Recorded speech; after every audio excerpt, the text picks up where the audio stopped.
আমাদেরকে জাগতে হবে, আমাদেরকে জাগাতে হবে। আমাদের কলেজ বিশ্ববিদ্যালয়ে জেনারেল শিক্ষার্থী আমাদের যে সমস্ত বন্ধুরা আছে, তরুণরা আছে, তাদের মধ্যে যে পরিমাণ দিনী জাগরণ, আমি বিগত এক বছরে অন্তত 50টি কলেজ বিশ্ববিদ্যালয়ে বিভিন্ন পর্যায়ে প্রোগ্রাম করেছি। আমি লক্ষ্য করেছি তরুণদের চোখে দিনের প্রতি যে ক্ষুধা তৈরি হয়েছে, সে ক্ষুধা মেটাবার মতো সেরকম জ্ঞানে গুণে সমৃদ্ধ, সর্বগুণে গুণান্বিত এবং তাদের ক্ষুধা মেটাবার মতো উপযুক্ত মানুষের বড় বেশি অভাব চলছে। দারুল মিল্লাত কামিল মাদ্রাসার শিক্ষার্থীরা, শিক্ষকরা তারা ইতিমধ্যে প্রমাণ করেছেন বাংলাদেশে যে দিনী জাগরণ হয়েছে, বিশেষ করে আমাদের তরুণ প্রজন্মের মধ্যে যে দিনী জাগরণ আমরা জুলাই আন্দোলনে লক্ষ্য করেছি। ইতিপূর্বে যেটি আমরা বিভিন্ন সময় আঁচ করেছি, জুলাই আন্দোলন আমাদের চোখের সামনে স্পষ্ট করে দেখিয়ে দিয়েছে যে এই দেশে তরুণদের মধ্যে ব্যাপকভাবে দিনী জাগরণ ঘটেছে। এর পেছনে যে কয়েকটি শিক্ষা প্রতিষ্ঠানের ব্যাপক ভূমিকা আছে, আমি মনে করি তামিরুল মিল্লাত কামিল মাদ্রাসা তার অন্যতম। এই মাদ্রাসার কাছে বাংলাদেশে মানুষের প্রত্যাশা অনেক বেশি।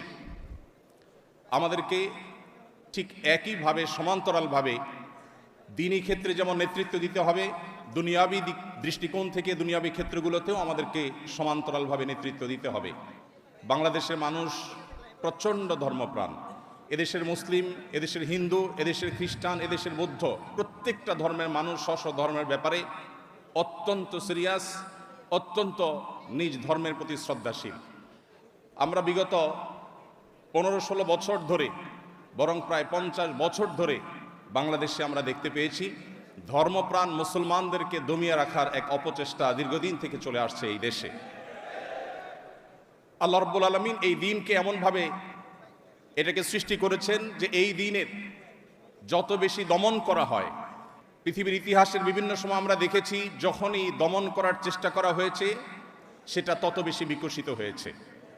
জুলাই আন্দোলন আমাদেরকে দেখিয়ে দিয়েছে সেই দমন পীড়ন বিশেষ করে আমাদের সমাজের তরুণদের মধ্যে দিনের প্রতি আগ্রহকে আরও বহুগুণ বাড়িয়ে দিয়েছে এবং তাদের মধ্যে যে দিনী আগ্রহ, দিনী চেতনা এটা সৃষ্টি হয়েছে, এটাকে পুঁজি করে এটাকে সঠিকভাবে কাজে লাগাবার সুযোগ আপনাদের হাতে এখন এসেছে।